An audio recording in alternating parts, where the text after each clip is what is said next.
If you're like me, you have some old-fashioned kind of feelings. The kind of feelings like you just want to have a book in your hands, a book on the shelf, even if you don't read it, because of the way it makes you feel, because of the paper, because of the intellectual meaning of a book, of reading a book. Okay, I know reading online is okay too, but what I want to do for you here is give you a totally arbitrary, but I hope kind of fun, 12 suggested Old Testament Hebrew Bible books that are on my bookshelf that I think every beginning or intermediate student of the Old Testament must read.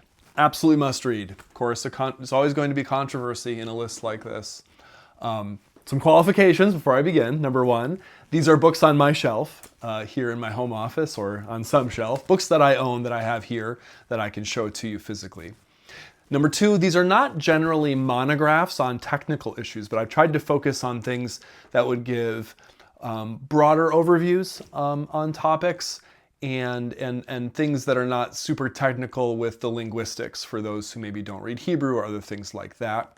I do have, admittedly, a Christian orientation to this list because I am a Christian.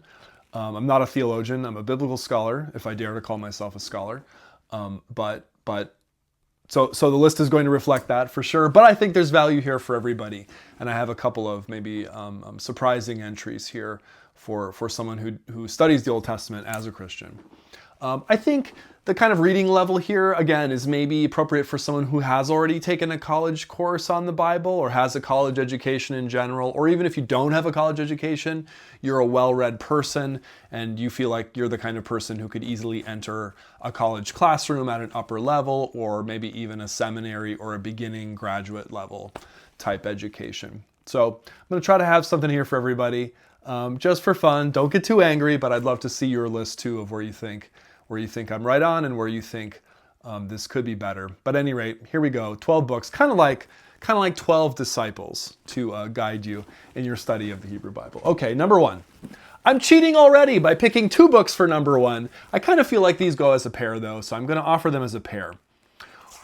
Origen on First Principles, written in the 2nd, 3rd century AD. Origen on First Principles, and Augustine on Christian teaching. Why these two?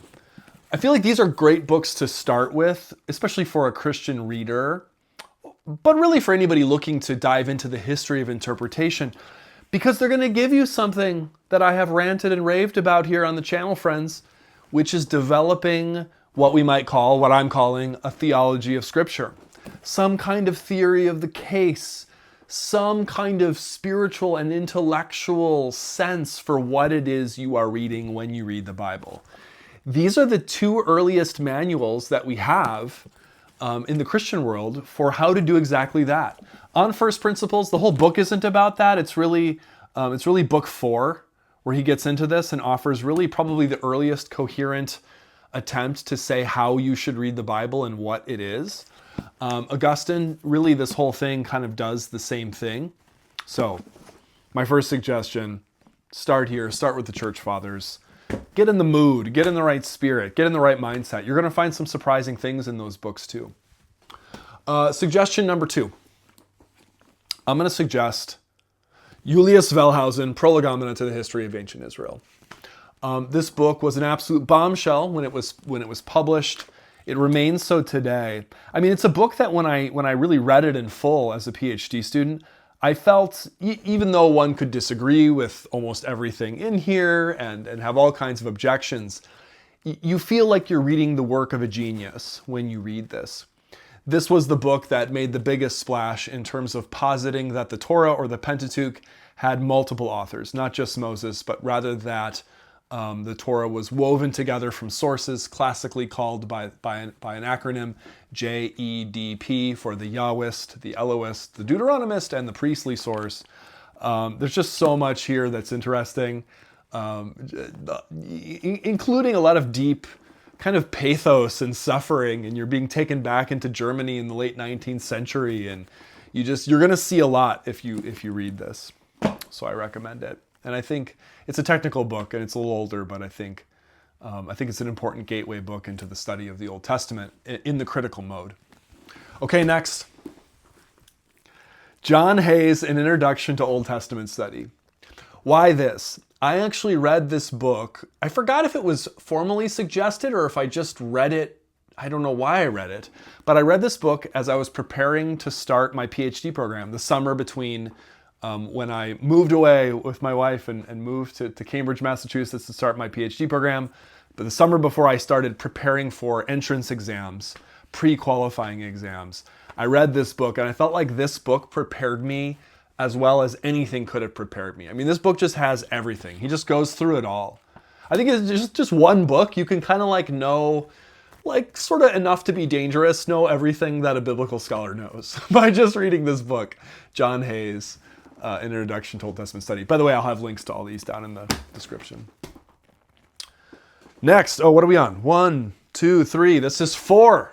Oh, 4. This is good. J. Maxwell Miller and John Hayes, same author. You know, this John Hayes guy, I've got him on here twice. I believe he was a professor at Emory for a long time. No particular reason, he just happens to be a repeat author here. A History of Ancient Israel and Judah. You need a good History of Israel type book in your library as a budding intermediate Old Testament scholar, and I think this one is going to be as good as any. There's a first edition, this is a second edition. I don't think there's a third edition, maybe there is.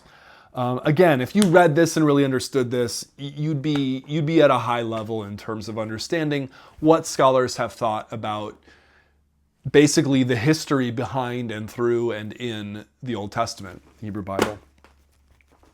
Okay, my pile's falling over here. Number 6. Oh, this is another two-part. This is kind of like a choose your own adventure, okay? Whereas Augustine and Origen, I was saying both of them. This one I'm saying you could pick one. If you are a more conservative Christian type, I recommend this for you. The Lost World of Scripture, Ancient Literary Culture and Biblical Authority by John Walton and Brent Sandy. This is kind of like an attempt by a conservative Old Testament scholar to rehabilitate the theology of Scripture notion of inerrancy, that the Bible is inerrant. Does that language work? Maybe, maybe not. I mean, you can decide. And actually, I said I suggest this if you're a conservative. Really, I think if you're a progressive Christian reader, I think it's worthwhile to read a book like this because at least you understand what it is that you're not, or what it is that you're against, or what it is that you've moved past, or however you look at it. And I think that too often we don't understand our intellectual opponents, let's say. On the other side of the spectrum, this book, Dale Martin, Biblical Truths. The meaning of Scripture in the 20th, I'm trying to read it backwards in the camera. The meaning of Scripture in the 21st century, Dale Martin, longtime professor at Yale. This is a book written from a very much more progressive, mainline kind of perspective. If you're looking for support for a perspective like that, you could do worse than to dive into this book. But if you're a very conservative person too, and you really want to have a serious engagement with someone who thinks differently from you, I would recommend this book. I've used both these books in classes that I've taught with students. This book is a little bit more of a meandering book, not a single argument, but just moving through all kinds of concepts. God, Scripture, knowledge, Spirit, Christ. Just a smart author. Was a New Testament scholar. So even though a New Testament scholar, I think still good for just studying the Bible generally. So pick one, or maybe do both. Who knows if you can. Or maybe if you've read, this book, The Lost World of Scripture, and you're interested in thinking about how to think about the Bible in terms of interpretation, try this one. What are we on? 7? 7, 8, okay. 7 maybe? I just love this book. Does this book belong on this list? I think so. John Levenson, The Hebrew Bible, the Old Testament, and Historical Criticism. This is a major Jewish scholar, a conservative religious Jewish scholar, John Levenson, who was one of my teachers, who just has a series of essays here reflecting on reading the Bible critically and yet also traditionally at the borderline of Christianity and Judaism. He's very critical of the historical critical tradition. He's not against it, but he's critical of it, and he gives some fascinating arguments about how we might think about reading the Bible, why Jews might not be interested in the concept of biblical theology, and just a lot of stuff here. I mean, this essay is called Historical Criticism and the Fate of the Enlightenment Project, Jews and Christians in Biblical Studies. I mean, this book is just gold. Exodus and liberation. I just think you're going to learn a lot. Speaking of learning a lot, again, to our Jewish brethren here, James Kugel, How to Read the Bible. I think this book is great. I think it's great for thoughtful Jewish readers. I think it's also great for Christian readers, because what he does is he basically just starts going through all kinds of topics and texts, giving a close reading of those texts in the Hebrew Bible, then also telling you what traditional Jewish interpretation had to say about those texts, and then what the historical critical method, as scholars kind of came onto the scene in modernity, what they had to say about those texts, and can we reconcile those kinds of views. And you can tell he's really on a kind of a spiritual, intellectual struggle as he does so, one that I think is just really productive for thinking with. James Kugel, How to Read the Bible. Yeah. Okay, so this is 12, 11, 10. Okay, this is 8. This is maybe the deepest cut, the most wild card of a book here. Rita Willis, Battered Love, Marriage, Sex, and Violence in the Hebrew Prophets. Got to cover the prophets somehow in this list, right? I'm suggesting this book because for a lot of what we might call theology bros, a lot of white male biblical studies and theology students, you could, if you are unlucky, go through your entire education and never read a book by a black woman. By a great scholar like Rita Willis, who was teaching at Vanderbilt Divinity School at the time that she wrote this. And I just think this encounter with a different kind of voice than what you're likely to pick up for yourself is just really good. I mean, this is a faithful Christian author who has a challenging view of the prophets. In particular, she's looking at the book of Ezekiel and the book of Hosea, and looking at images of marriage which verge on images of spousal abuse and sexual abuse, and asking, how can that still function as Christian scripture? Do I have to take on this view of the world? She writes explicitly from a womanist perspective, that is a black female perspective, and I think that a book, if not this book, a book like this should form part of your ongoing education in the Old Testament. Battered Love, Rita Willis. 9. Oh, this is a good one. Okay. This is more of like, oops, I'm dropping books. This is more of like a category than a single book, but here's number 9. You have to invest in what you think is the best commentary you can get on your favorite biblical book.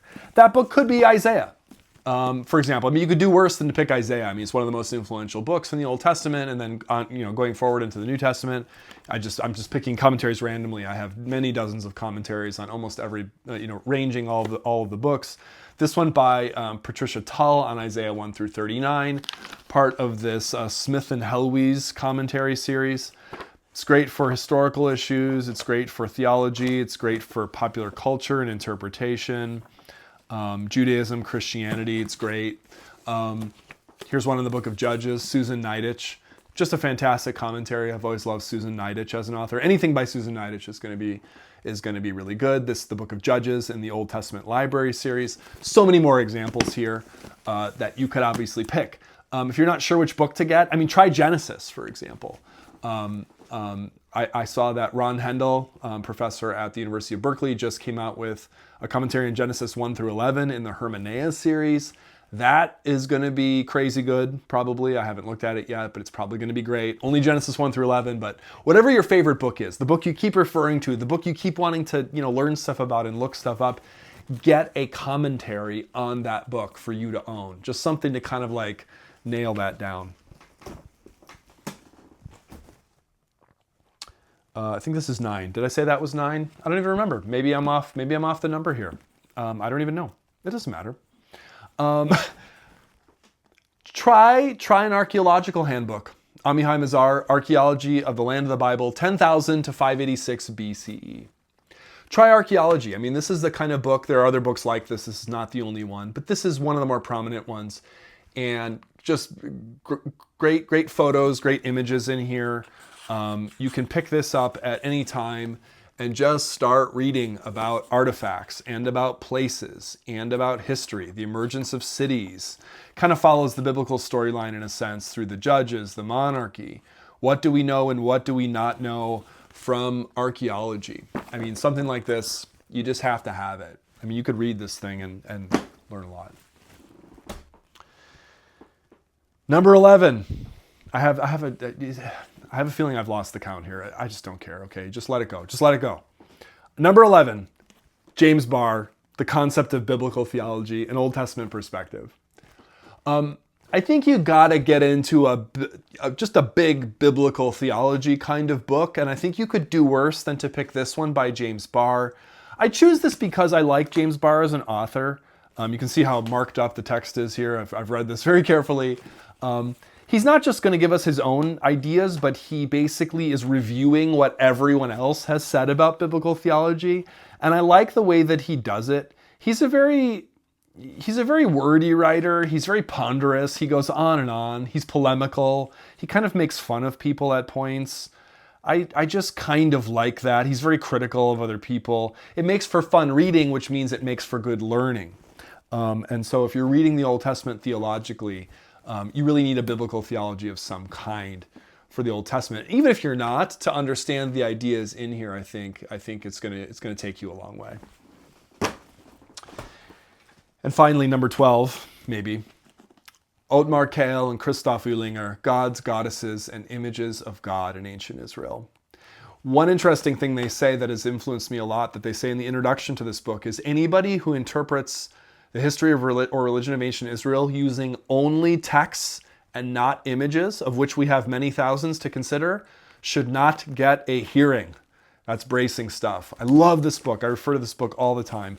Tons of images and lots of iconographic exegesis alongside of textual exegesis, showing us a lot of stamp seals and cylinder seals and sculptures and images and items and statues and things in metal and things in bronze with analysis, drawings on jars.